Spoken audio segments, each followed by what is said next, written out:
Mesdames et messieurs, cher public, on s'intéressera aujourd'hui à l'histoire des relations entre Athènes et Rome au milieu du IIe siècle, plus précisément dans les années 160-140, un peu avant et un peu après ce nouveau grand tournant de l'histoire méditerranéenne qu'a constitué la destruction de Corinthe et de Carthage par les Romains.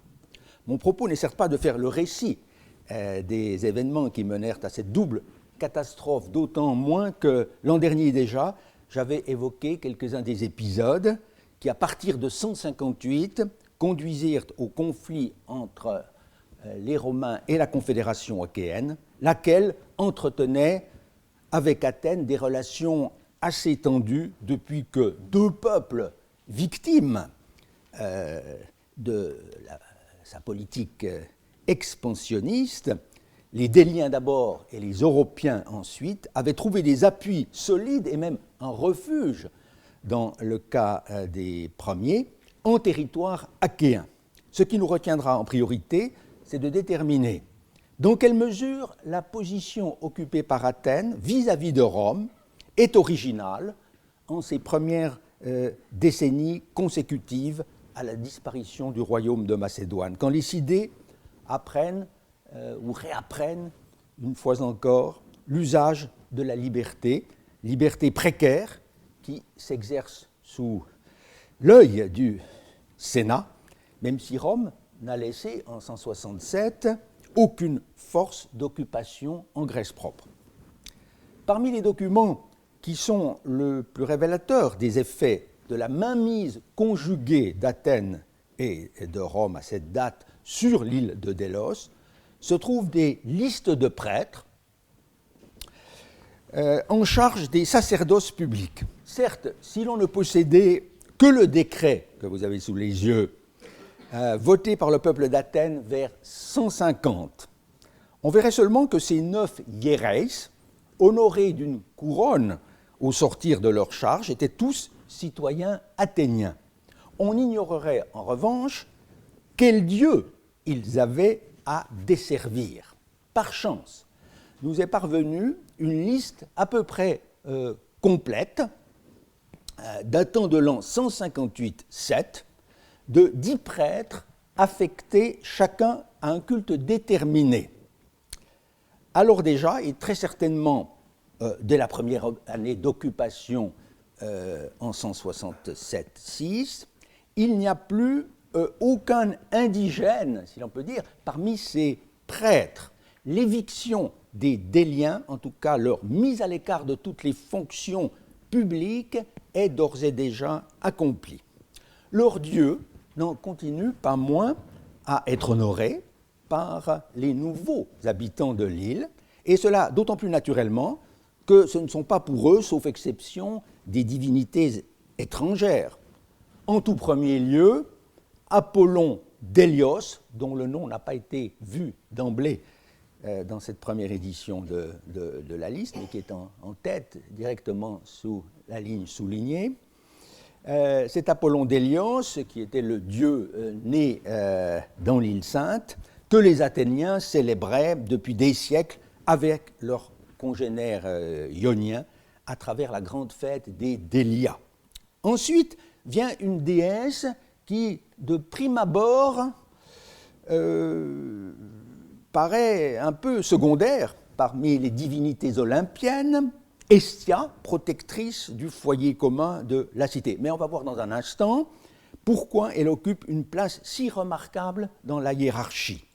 Puis, il y a les deux divinités du Sainte, la plus haute cime de l'île, même si cette cime est modeste, Zeus Kyntios et Athéna Kyntia. Cette même paire divine se retrouve deux fois, mais avec d'autres épiclèses, vous le voyez, d'un côté Sauter et Sauteira, de l'autre Polyeus et Polyas.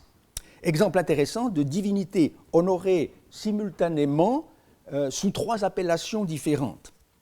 Une divinité plus mystérieuse est l'Artémis dite Enneso, Artemidos Ennesoi, dans l'île, qui a un prêtre pour elle seule, comme Apollon lui-même.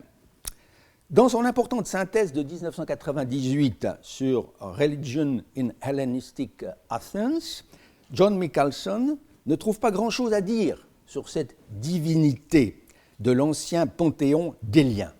Il note seulement que la prêtrise, à l'époque de la domination athénienne, en avait été confiée non pas à une femme, comme on l'eût attendu pour un tel culte, mais à un homme, donc à un magistrat, au sens plein du terme. Quant à l'emplacement du sanctuaire, l'historien américain le considère comme inconnu, ce qu'il était certes encore à l'époque de la Somme de Philippe Bruneau sur les cultes et sanctuaires de Délos de 1970, mais ce qu'il a cessé d'être en réalité dès 1978, date où l'archéologue française Marie-Thérèse Ledinae put le localiser avec certitude dans l'île de Rhénée, très précisément dans la partie de cette île située en face de Délos, sur une éminence proche de la mer, ici encadrée, qui est le Romassovouni, apportant ainsi la preuve définitive que l'épigraphiste Jacques Tréheux avait eu raison de chercher ce Hieron Ennesou à Rhénée, comme il put le montrer lui-même en un bel article posthume dans le journal des savants de 1995, dont Michelson n'a visiblement pas eu connaissance.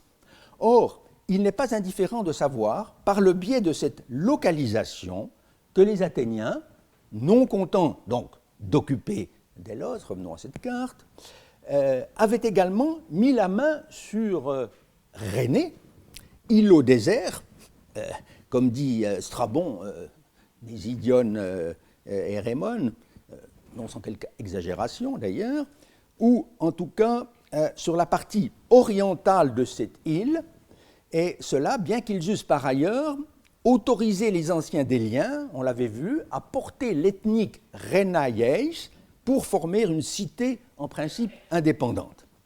C'est dire qu'Athènes ne laissait pas même aux gens de Rhénée le soin de s'occuper de l'Artémis Ennesoi, qui, il est vrai, et on le voit maintenant, occupait un emplacement absolument stratégique en contrôlant à la fois le port sacré de Délos, qui est exactement en face, depuis l'autre rive, et aussi la nécropole de Rhénée, espace indispensable pour qui veut s'implanter à Délos, puisqu'il était interdit d'y naître et d'y mourir. Mais fermons cette parenthèse.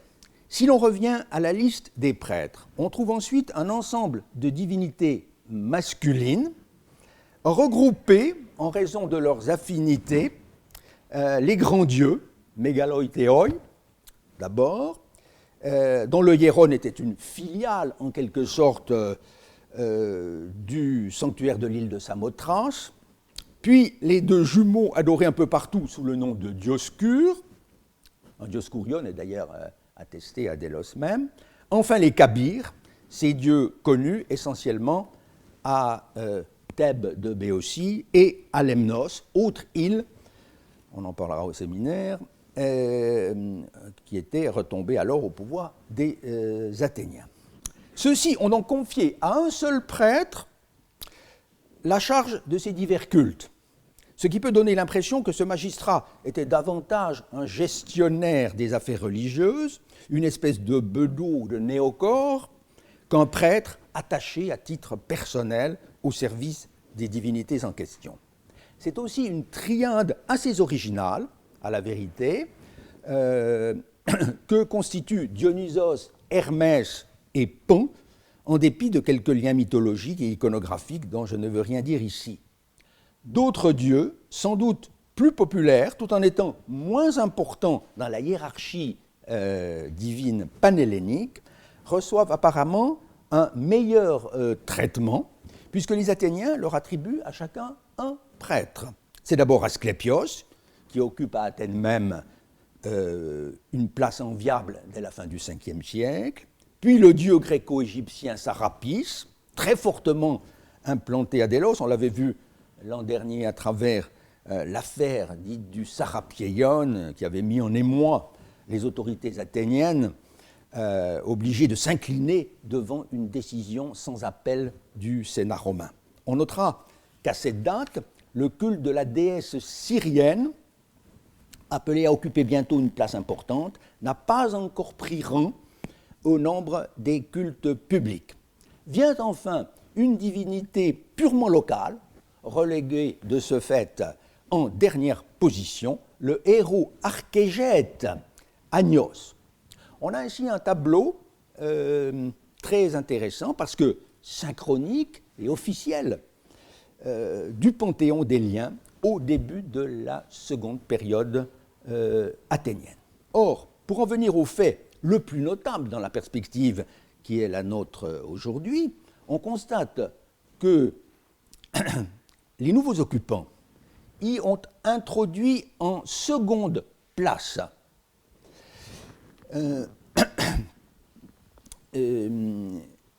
juste après donc l'Apollon délien, deux divinités éminemment politiques qu'ils ont eu l'habileté d'associer à cette déesse Hestia honorée au Prytanée, centre civique de l'ancienne communauté délienne. D'un côté, c'est Démos personnifié, comme on a pu l'établir aussitôt après la publication de 1908, sur la base, donc il faut restituer le mot démou dans l'intervalle, c'est tout à fait sûr. De l'autre, c'est Roma, Rome divinisée, dont la présence rappelle que le destin de Délos a été fixé par la victoire romaine et que tout demeure suspendu depuis lors au bon vouloir du Senatus Populusque Romanus. De fait, dans cette triade, Roma, disons plutôt, ne tarde pas à prendre le pas sur ses parèdres, la vénérable Hestia et le démos athénien.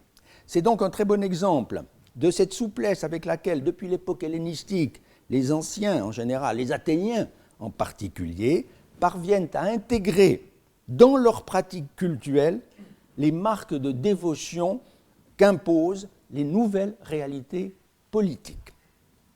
Est-ce à dire que ce culte de Roma ait été inventé à Délos pour les besoins de la cause?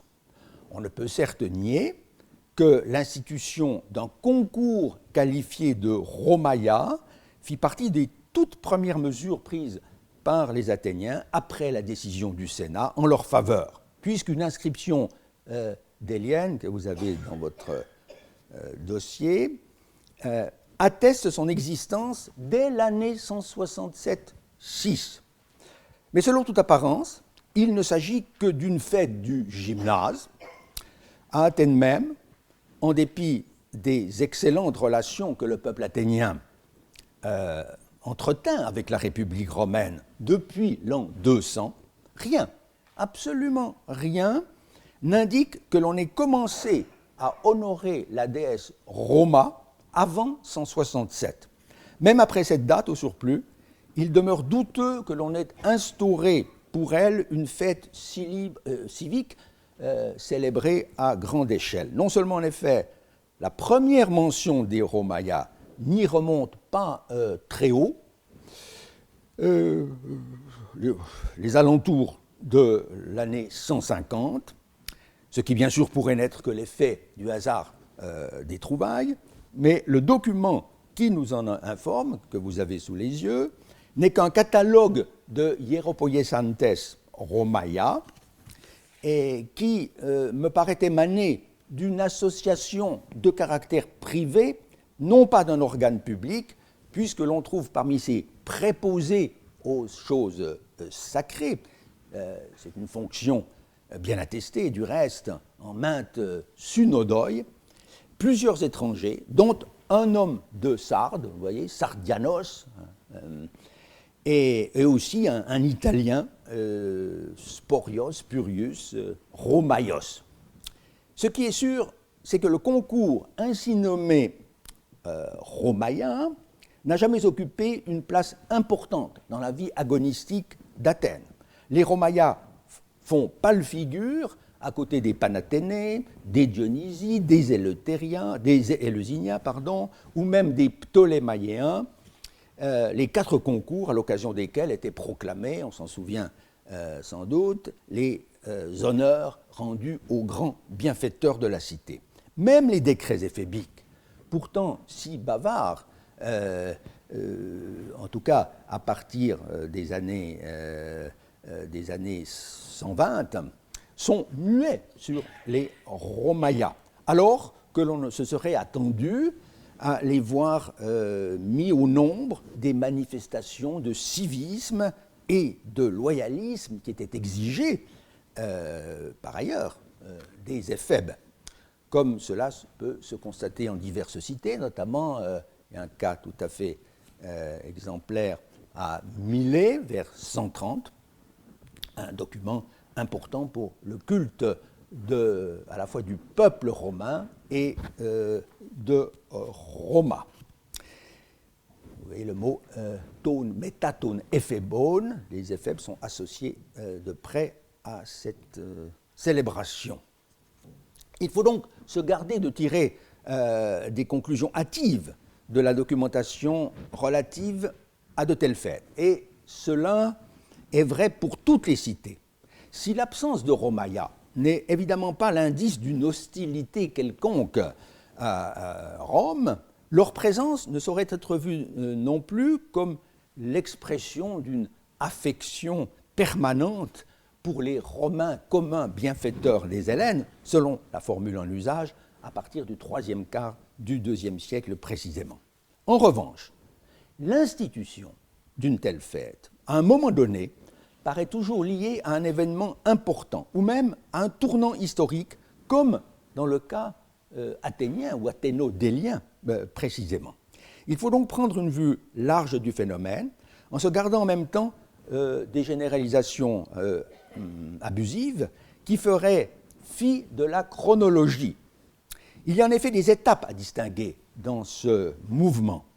Ainsi, il me paraît un peu imprudent d'affirmer globalement, ainsi que le fait Madame Deours dans son livre récent sur l'été indien de la religion civique, que ces Romaïas, je cite, sont parfois associés à une fête existante, comme les Erotideia de Thespie et les Hécatésia de Stratonicée. Fin de la citation. Car si l'association peut éventuellement être ancienne, les appellations mêmes du type Erotideia kai Romaia témoignent, elles, d'un développement qui n'est pas antérieur aux environs de 100. Or, ce qui importe en premier lieu, c'est de savoir dans quelle cité et sous quelle forme les Romaïas ou des Romaïas ont pu être institués encore avant 167, constituant par là un précédent, sinon un modèle, dont les Athéniens auraient pu éventuellement s'inspirer au moment de leur mainmise sur Délos. Si l'on fait abstraction de Rome même, où l'effigie casquée de la déesse Roma apparaît dès l'époque de la Seconde Guerre punique, au droit des premières émissions de cette nouvelle monnaie d'argent qu'est le denarius, le denier, vers 211 avant Jésus-Christ, il semble bien que l'attestation la plus ancienne, ou du moins la plus sûrement datée, de ce culte dans le monde grec soit toujours une assez célèbre inscription découverte à Delphes dès la fin du XIXe siècle, la lettre du consul de l'année 189, Gaius Livius Salinator, aux Delphiens. On trouve maintenant ce texte dans le choix d'inscription de Delphes, numéro 148, où ce magistrat, écrivant au nom du Sénat romain, fait état de ce qu'ont rapporté les ambassadeurs delphiens devant cet organe. Ils nous ont annoncé, dit-il, que vous aviez accompli le concours gymnique et le sacrifice en notre honneur, tonde tonagona, ton gymnikon, kententusian, uper, emon, sunetelesate. La fête en question s'appelait-elle déjà Romaïa? Cela est possible, ou même probable, mais pas encore prouvé, car cette appellation à Delphes n'apparaît en fait que vers 155. Il se pourrait que, dans un premier temps, les Delphiens aient fait ce sacrifice et organisé ce concours en l'honneur de Rome, personnifié, dans le cadre d'une autre fête locale, par exemple, croirais-je volontiers, les Théoxénia, célébrés chaque année avec faste par la cité. Dans sa thèse de 1936 sur Delphes au IIe et Ier siècle, ouvrage qui reste tout à fait fondamental pour cette époque, Georges Dau notait que, ce faisant, les Delphiens avaient les premiers donné l'exemple de la servilité. C'est pas gentil, ça. Ce jugement trop tranché, sans doute, manque un peu d'indulgence, non pas tant parce que d'autres ont pu les précéder dans cette voie, en Asie mineure notamment, mais en raison du fait que les Delphiens avaient en réalité de bien légitimes raisons de témoigner leur reconnaissance aux Romains, qui les avaient libérés de la pesante hégémonie étolienne sur le sanctuaire pythique. Ils ne faisaient donc pas preuve de plus de servilité que les Athéniens un siècle plus tôt déjà, à l'égard des Antigonides, par exemple, comme on l'avait vu naguère. Ce qui est sûr, c'est que le concours delphique des Romaïa, si encore une fois tel fut son nom dès le début, resta d'un niveau assez modeste, n'attirant selon toute apparence que des athlètes locaux, rien à voir donc avec un concours panhellénique qui eût proclamé, loin à la ronde, l'intervention salutaire, quasi divine, de la puissance romaine dans les affaires de la cité. C'est vers le même moment, donc très précocement aussi, en tout cas bien avant l'apparition des Romaïa à Athènes, que virent le jour, dans la partie orientale de l'Égée, d'autres manifestations du culte de Rome. Dès l'année 195, s'il faut en croire un célèbre passage des Annales de Tacite, que vous avez dans votre dossier, rapportant le débat qui eut lieu au Sénat, sous Tibère, pour déterminer laquelle d'entre les plus prestigieuses cités de la province d'Asie aurait le privilège d'abriter le temple érigé à cet empereur, érigé par l'ensemble koinon provincial. Les gens de Smyrne, confrontés à ceux de Sardes en une ultime compétition, en fait la finale de la coupe si l'on peut dire, l'emportèrent en faisant valoir qu'ils avaient été les premiers à élever un temple de Rome, seque primos templum urbis Romae statuisse. Action d'autant plus méritoire que Rome, certes dès alors victorieuse d'Hannibal, n'avait pas encore éliminé Carthage, disait-il, et qu'elle avait à combattre en Asie de puissants monarques. Il me semble que dans ce témoignage, fondamentalement digne de foi jusqu'à preuve du contraire, une chose peut et doit être mise en doute, c'est la construction d'un temple, au sens propre du terme, pour la déesse Roma. On ignore, il est vrai, quel sens, quel mot les gens de Smyrne utilisèrent eux-mêmes pour désigner ce que Tacite appelle ici un templum, fondamentalement un espace sacré.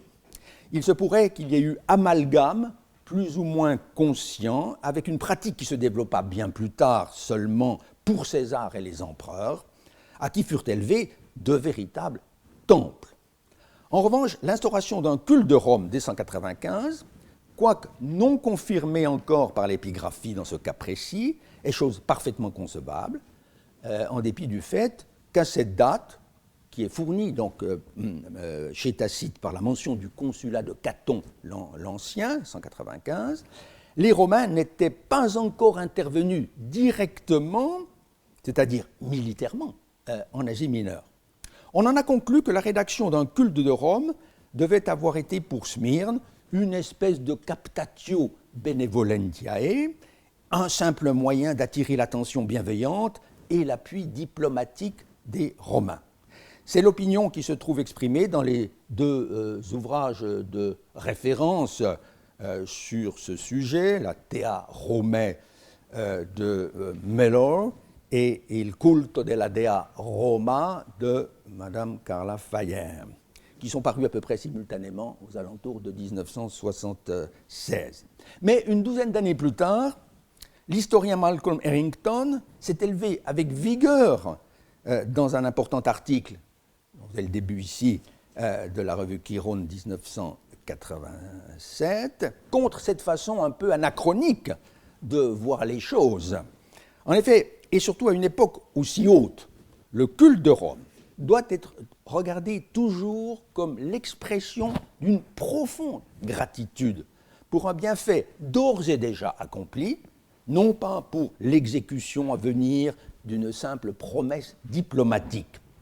De fait, dans le cas de Smyrne, comme l'a montré notre collègue, Rome avait pu mettre la cité à l'abri des prétentions du roi Antiochos III dès avant la défaite du roi à Magnésie en 190. C'est sous le même éclairage qu'il convient de ranger quelques autres exemples contemporains et épigraphiques, ceux-là, d'institutions du culte de Rome en Asie mineure ou proche de l'Asie mineure. Ainsi, à Chios, où un décret fort peu banal, progressivement publié à partir de 1964, fait état du rôle déterminant joué par un bienfaiteur anonyme, car le haut de la pierre est perdu, qui, à partir d'une procession célébrée pour la Thea Romae, mais dans le cadre d'une fête religieuse traditionnelle, les Théophaniens, institue un concours gymnique et musical, et d'autre part, fait la consécration d'une stèle ou d'un monument contenant le récit de la naissance du fondateur de Rome. C'est vers la fin du texte, Periekon, Historiam, ou peut-être mieux Diegesin, comme on l'a proposé tout récemment, Parekon tes Geneseos tu Ctistu tes Romes. C'est donc là aussi l'expression de la gratitude d'une cité redevable aux Romains de sa liberté, sans parler des acquisitions territoriales découlant en 189 du traité d'Apamée. C'est à ce même contexte général que Christian Habicht a proposé naguère de rapporter une dédicace samienne publiée par lui, dédicace à Héra, de la statue du peuple romain, ton démon, ton Romaion, érigée par le peuple de Samos. Il en a rapproché plus tard la statue géante du peuple romain, élevée par les Rhodiens en 163, donc un peu plus tard, au témoignage cette fois de Polybe. Certes, de telles consécrations n'impliquent pas en elles-mêmes l'institution d'un culte, mais pour les Athéniens, qui, depuis assez longtemps déjà, honoraient leur propre démos à l'égard d'une figure divine, il ne devait pas être trop malaisé d'accepter l'idée que le peuple romain, lui aussi, fut tenu pour une divinité. Si donc la divinisation de la puissance romaine est bien attestée dès le début du IIe siècle, c'est en revanche à une étape ultérieure de la mainmise de Rome sur l'Égée et l'Asie mineure que se rapporte un exemple particulièrement intéressant pour notre propos, en dépit de son relatif éloignement géographique. C'est le culte de Rome que célébrait le Koinon Lukion, la confédération des villes de Lycie, sur la côte sud de l'Asie mineure. Cet État fédéral qui, quelques-uns d'entre vous s'en souviennent très certainement, avait été retenu par Montesquieu comme, je cite, un modèle d'une belle république fédérative. Le témoignage le plus ancien en est fourni par un document très remarquable que l'on peut lire aisément depuis 1960. Vous l'avez dans votre dossier. dans le choix d'inscription de Jean Pouillou. C'est le décret de la petite cité d'Araxa de Lycie pour un bienfaiteur local du nom d'Orthagoras, dont il est dit en particulier qu'il fut envoyé à Xanthos comme ambassadeur sacré, Théoros, apostales Théoros, pour la célébration de la première Penthétéride, une fête qui se répétait tous les 4 ans, de la fête instituée par le koinon lycien en l'honneur de Roma, Théa Epiphanei, déesse bien visible et donc agissante.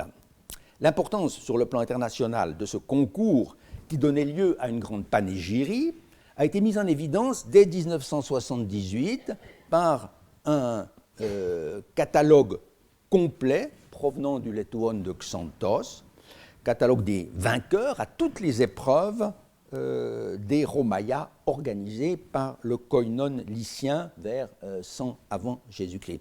Vous avez Oide, Enikon, Entoagoni ton Romaion, toi tetenti organisé, upo tu koinu ton Lukion.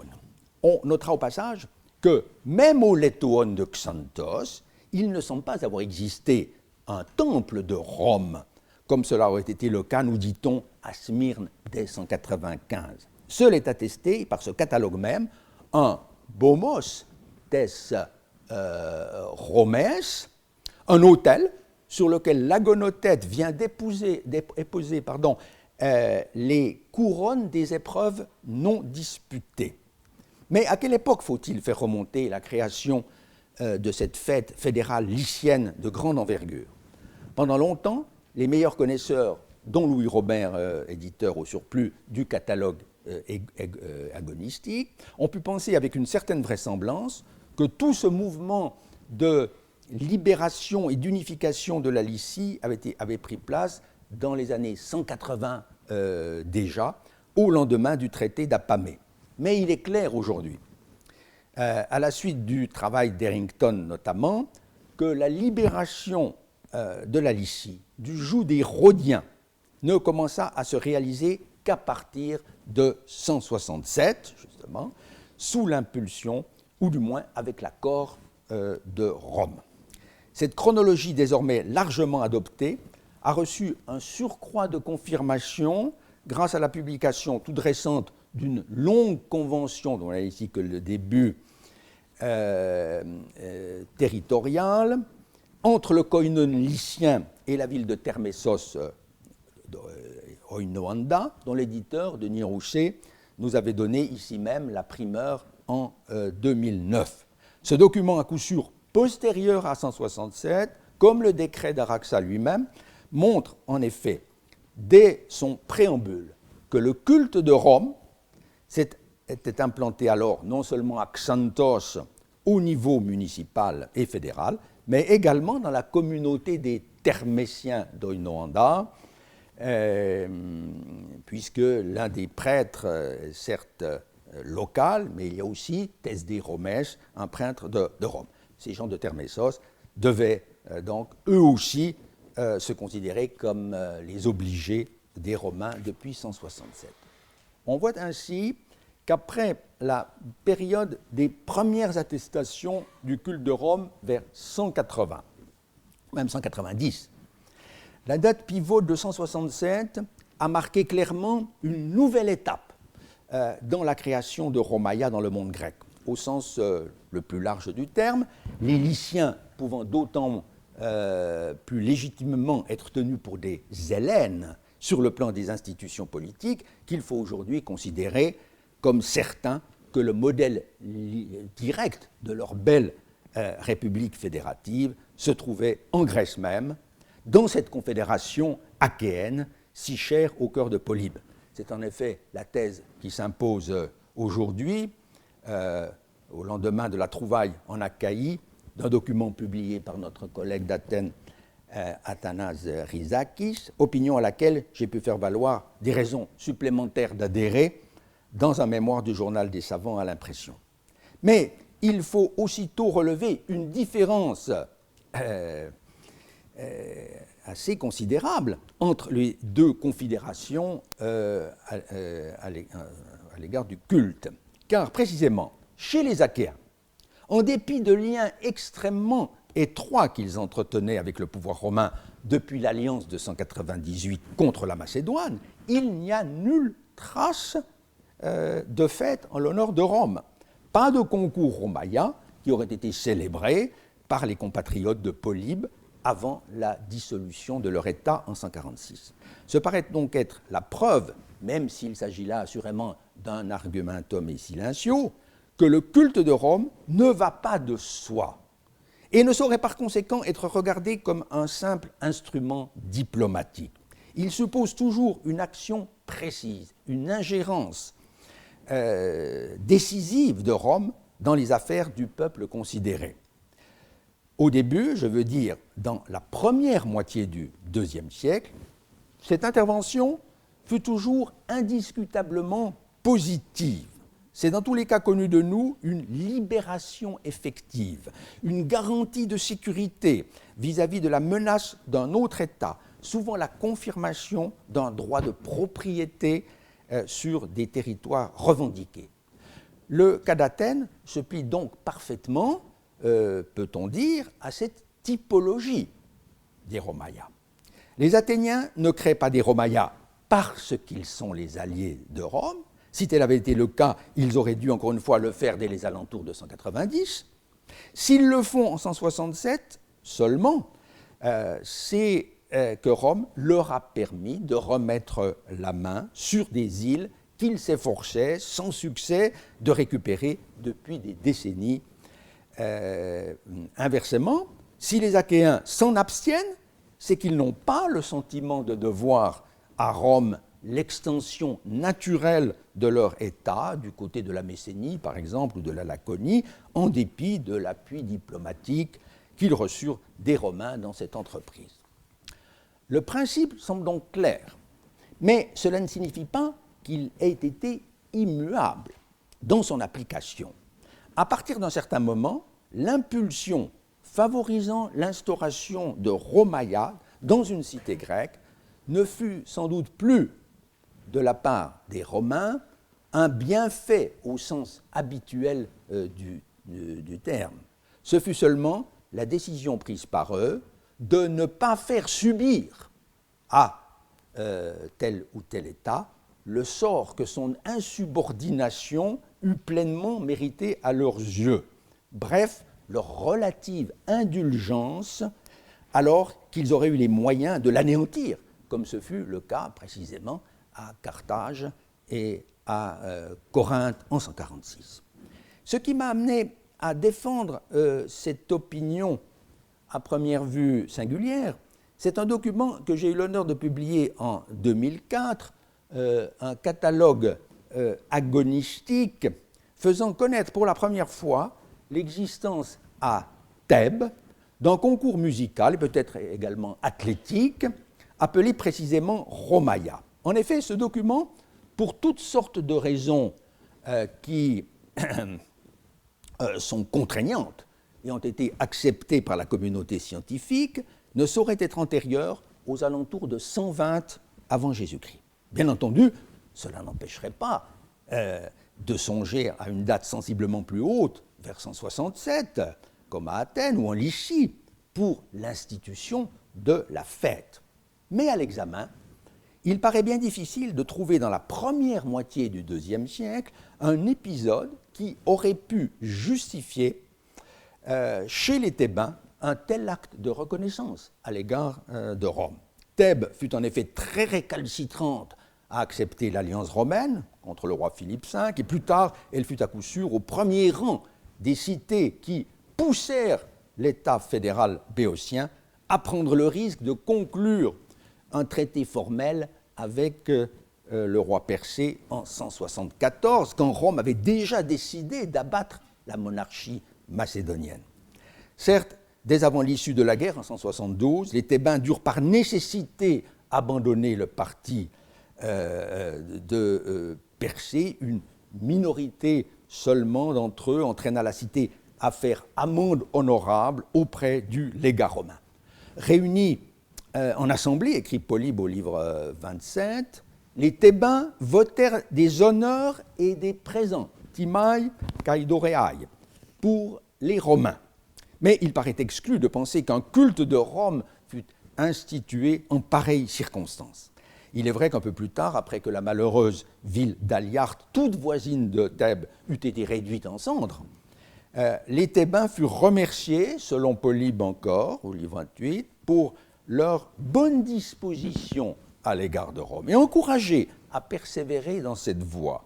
Au bout du compte, toutefois, ils ne retirèrent aucun bénéfice de cette attitude plutôt coopérative. La dissolution du koinon béotien 4 ans plus tôt avait été pour eux une catastrophe et elle le demeura.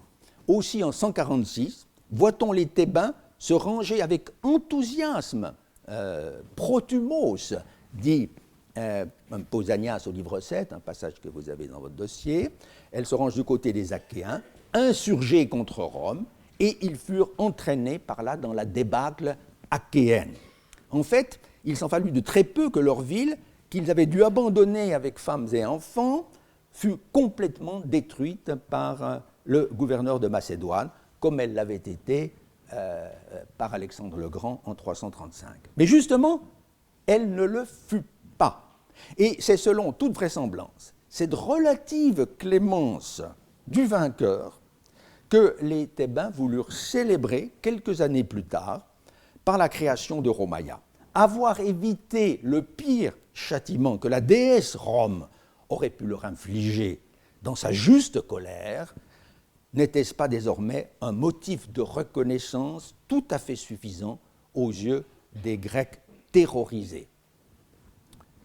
Le cas thébain, assez exemplaire, m'a amené il y a peu à reconsidérer ce qui avait pu être dit jusqu'ici, y compris par moi-même, sur une autre fête des Romaïas, connue, elle, depuis longtemps, dans une ville fort proche de Thèbes, quoique séparée par un étroit bras de mer. Je veux parler de Chalcis, sur l'Euripe, Caput Euboé, comme dit Tite-Live, utilisant à l'usage de ses lecteurs assez mal informés des réalités politiques d'alors, une expression commode, mais un peu anachronique. Ce concours athlétique des Romaïata en Chalkidie est attesté par deux sortes de documents qu'il faut bien distinguer. À la première catégorie appartient un important décret que vous avez dans votre dossier, IG 12-9-899, qui émane à coup sûr du peuple des Chalcidiens et non des Eubéens réunis en un koinon, comme une lecture trop rapide a pu le faire croire à plusieurs. Donc un décret où était récompensé un grand bienfaiteur, Archénous, dont les honneurs devaient être proclamés annuellement lors des Dionysies de la cité, ce qui est banal, et ponctuellement, donc à la première occasion qui se présenterait lors du concours gymnique, c'est souligné ici, organisé par le koinon des Eubéens. En toi agoni ton Romaion, toi gymnikoi, on titesi, to koinon, to euboeon. La formule est absolument la même qu'en Lycie. C'est à tort, en revanche, comme l'a montré Louis Robert en 1969, que l'on avait cru reconnaître une autre mention de ces Romaïas dans un décret du dit koinon eubéen, où l'expression metataiera kai ta Romaion signifie sans le moindre doute possible les affaires sacrées et celles relatives aux Romains.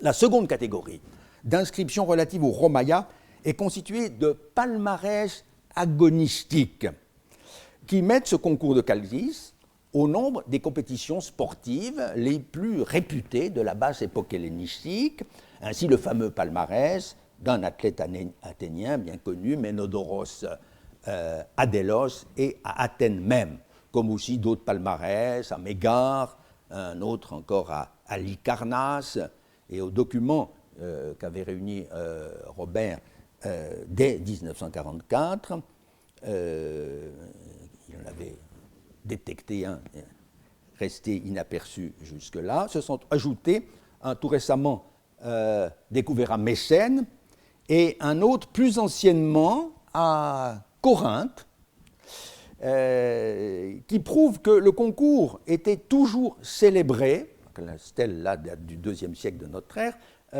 en pleine époque impériale, avec la mention Encalchidi, qui sont certainement les Romayas. Mais le problème se pose de savoir quand ce concours de Chalkis a été institué. Du fait de son caractère fédéral, on a voulu le mettre en relation avec un événement rapporté pour l'année 194 par Tite-Live dans son livre 34, certainement dans le sillage de Polybe qui est ici perdu. À cette date, en effet, le proconsul Flamininus, après avoir fait sortir les garnisons des villes eubéennes, occupées depuis 1996, réunit à Chalcis une conférence pan-eubéenne, dirait-on aujourd'hui, un Conventus Euboicarum Civitatum, où il encouragea les représentants des cités à se souvenir de ce qu'il avait fait des années durant pour améliorer leur sort. Bien des historiens ont hésité cependant à faire remonter si haut la création des Romayas, puisqu'en 192 déjà, une majorité de Chalcidiens abandonna la cause romaine après la défaite au profit d'Antiochos III et des Étoliens. C'est seulement après la défaite de ceux-ci vers 190-189 que les Eubéens auraient pu songer à honorer la Théa romaine. Autrement dit, les Romayas de Chalcis seraient arrangés parmi les toutes premières manifestations de ce culte à mi-chemin entre l'exemple de Smyrne en 195 et celui de Delphes en 189. Telle est la position encore défendue, sans l'ombre d'une hésitation, dans les listes un peu répétitives qui forment une part importante du livre déjà cité de Madame Dehaus, ainsi page 78, où la date indiquée, soit après 196, ne trouve en réalité aucune espèce de justification dans le document attique allégué, palmarès mutilé, qui n'est du reste intelligible que grâce aux travaux de Louis Robert, celui de 1969 en particulier, dont l'auteur n'a apparemment pas eu connaissance. Cela dit pour expliquer une certaine irritation de ma part face à cet ouvrage qui a embrassé beaucoup trop de choses disparates. Il y aurait donc, selon l'opinion communiste, un écart d'un demi-siècle au moins entre la création de ces Romayas eubéens et les premiers témoignages attestant leur existence, qui effectivement sont tous postérieurs au milieu du IIe siècle.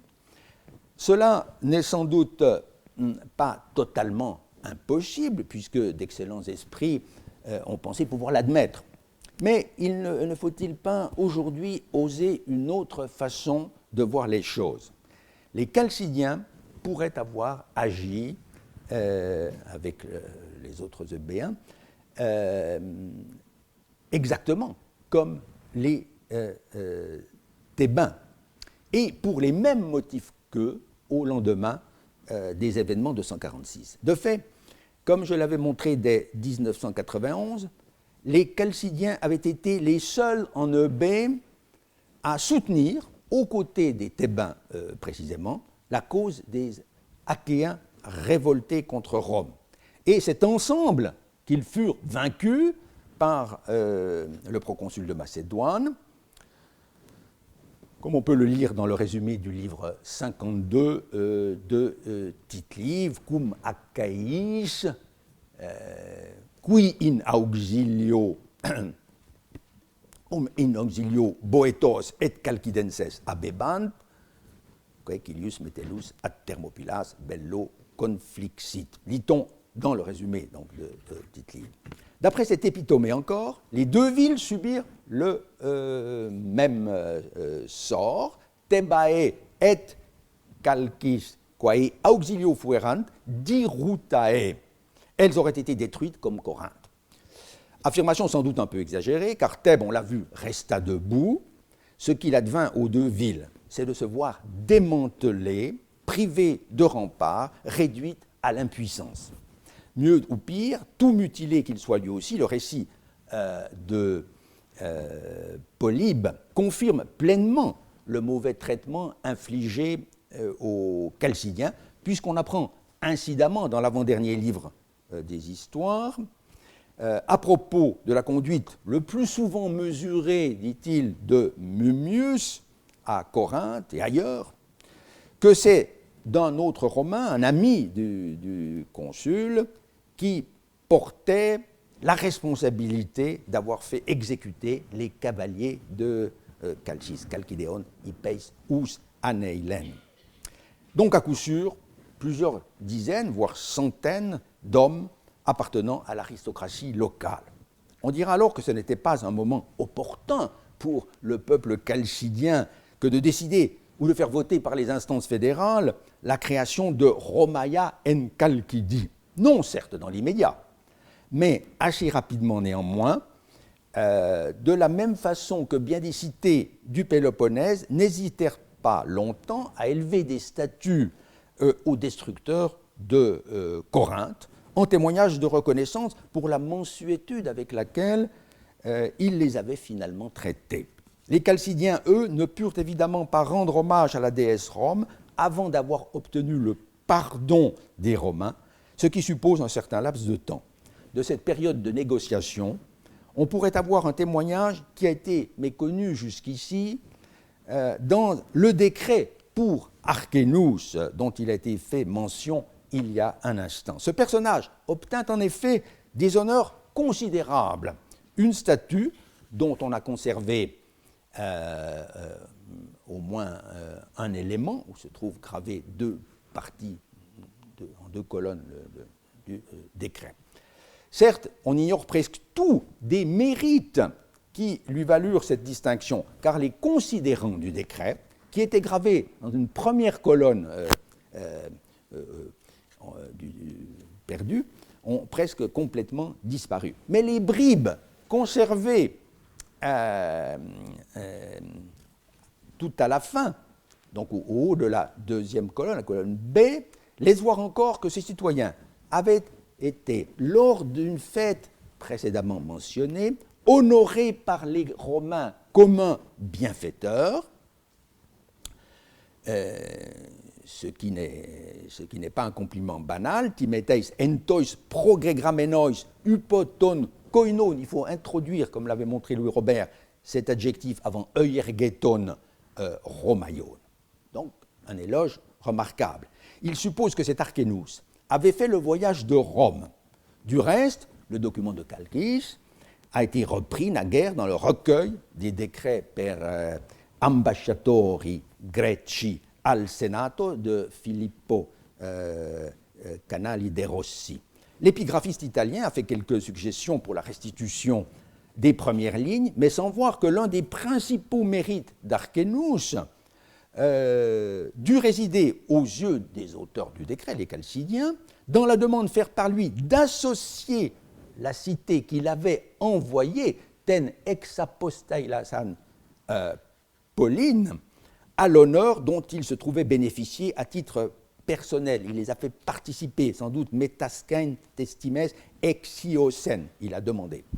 On peut donc voir dans cet Archénous l'homme grâce à qui la cité de Chalcis put rentrer dans les bonnes grâces des Romains comme un bienfaiteur au lendemain de la guerre achaïque. Comme plus tard Théophane de Mytilène, c'est lui qui rapporta à ses concitoyens la liberté. De fait, la paléographie, comme la phraséologie, tout invite à dater ce document des alentours de 150 et non pas vaguement du deuxième ou du premier siècle. Dès lors, la création des Romaia en Chalkidie, loin de remonter aux années 190, serait à mettre exactement dans le même contexte politique que celui des Romaia célébrés à Thèbes, autre cité naguère meurtrie. Peut-être n'était-il pas inintéressant, en tout cas nécessaire, de faire ce détour par la Béotie et par le B, ces deux régions parmi les plus proches d'Athènes, pour comprendre en quoi la situation des Athéniens différait de celle de leurs voisins immédiats, pour entrevoir aussi de quelle manière purent être ressentis par eux les terribles événements de l'année 146. Certes, il n'y a pas à douter qu'Athènes fut encore une fois du côté du vainqueur. Car si notre cité avait été alors soupçonnée de connivence avec l'ennemi, elle aurait à coup sûr subi les foudres de Rome et nous ne pourrions pas l'ignorer, si mal informés que nous soyons sur maints aspects du soulèvement anti-romain. D'autre part, il ne faut pas oublier qu'à la veille de cette guerre, plus d'un contentieux subsistait entre la Confédération achéenne et Athènes. En 155, on s'en souvient peut-être, les Athéniens avaient été condamnés par le Sénat à payer une lourde amende pour avoir mis au pillage le territoire d'Oropos, dont les habitants avaient obtenu le soutien d'hommes politiques achéens parmi les plus en vue. Cette dette était-elle éteinte quand l'Achaïe se souleva contre Rome moins de 10 ans plus tard? Il est permis d'en douter, puisque la caractéristique récurrente des indemnités de guerre, c'est de ne jamais être payé en totalité. D'autre part, le sort des Déliens, évincés de leur île depuis 167, empoisonnait toujours les relations athéno-achéennes, en dépit, ou plutôt à cause d'une convention judiciaire existant entre les deux États, dans la mesure où les Déliens pouvaient précisément exciper de la citoyenneté qu'ils avaient obtenue en Achaïe pour exercer contre les Athéniens des droits de représailles. Ça, c'est chez Polybe. En 147-6 encore, ou de nouveau, une sérieuse menace pesait sur l'île administrée par Athènes sous le patronage de Rome.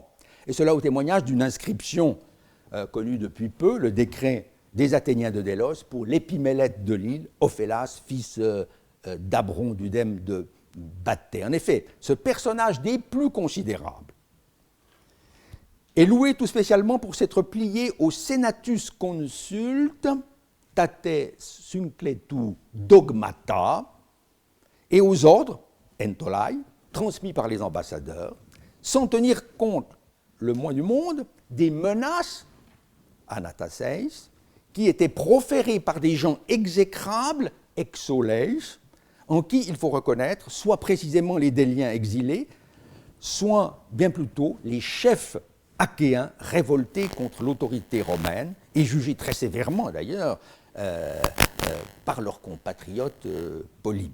Tout cela montre suffisamment que lorsqu'éclata en 146 dans le Péloponnèse, puis en Béotie, puis en Eubée, la guerre dite achaïque, les Athéniens avaient déjà clairement choisi leur camp. Mais cela ne signifie pas nécessairement qu'ils assistèrent dans l'indifférence à l'écrasement de la révolte, à la dissolution du koinon achéen, à la destruction de Corinthe, au massacre perpétré à Thèbes et à Chalcis, à l'appropriation violente de quantités d'œuvres d'art, dont beaucoup créées par des artistes athéniens dans les sanctuaires de Béotie et d'Achaïe. On doit, en toute justice, leur faire crédit d'une certaine réprobation, allant peut-être chez certains jusqu'à l'indignation ou à l'épouvante chez tous, face aux méthodes de leurs alliés romains. Le souvenir des violences de 146, année terrible, ne put pas s'effacer aisément de leur mémoire.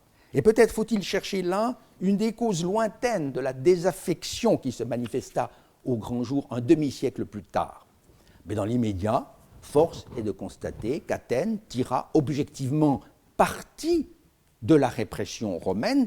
Très tôt, on prit conscience que la destruction de Corinthe avait favorisé l'essor de la délos athénienne. Strabon en faisait déjà la réflexion, en s'inspirant vraisemblablement d'une observation du témoin oculaire qu'était le géographe Artémidore d'Éphèse. L'archéologie et l'épigraphie ont amplement confirmé ce boom économique à partir de 140 environ. Il est plus douteux, en revanche, que les technites d'Athènes aient directement profité des malheurs subis par leurs collègues de Corinthe, de Thèbes et de Chalcis, car on sait aujourd'hui que Mummius se soucia du sort de l'association des technites de l'isthme. Dans un autre registre, il est permis de penser qu'Athènes obtint certaines dépouilles prises aux vaincus, dans la mesure où la cité avait loyalement soutenu l'action des généraux et d'abord des diplomates romains. La chose est expressément attestée dans le cas du royaume de Pergame, autre État allié de Rome, dans cette guerre. Si, après la prise de Corinthe, Mummius se réserva les œuvres les plus remarquables, il en céda néanmoins un certain nombre que Pausanias put voir encore dans la capitale des Attalides, au chef du contingent pergaménien. Pour ce qui est d'Athènes, j'ai fait naguère l'hypothèse, fondée sur un certain nombre d'indices, que Mummius rendit aux Athéniens le très célèbre Héros de Praxitèle érigé à Thespie, ce qui expliquerait que cette ville en eût été momentanément privée à la fin du IIe siècle. Enfin, se pose la question de savoir si Athènes connut des accroissements territoriaux en 146, comme déjà en 167. À défaut de témoignages historiographiques clairs, on a supposé une nouvelle mainmise sur l'Europie, mais l'hypothèse, comme l'a noté Habicht, repose en réalité sur un contresens. Nous y reviendrons à propos d'un décret éphébique des années 120. En revanche, il semble probable qu'après des turbulences datables de 146 précisément, Athènes obtint de Rome la confirmation de ses droits sur Lemnos et d'autres îles de l'Égée. C'est la conclusion qu'autorisera, je pense, la relecture dans un instant du décret des Athéniens de Myrina. Au total, donc, les Athéniens, à leur corps défendant, peut-être, paraissent bien avoir tiré avantage de leur fidélité à l'alliance romaine. Le principal bénéfice, cependant, fut pour eux de ne pas subir les lourdes pertes humaines et matérielles qui affaiblirent durablement leurs voisins.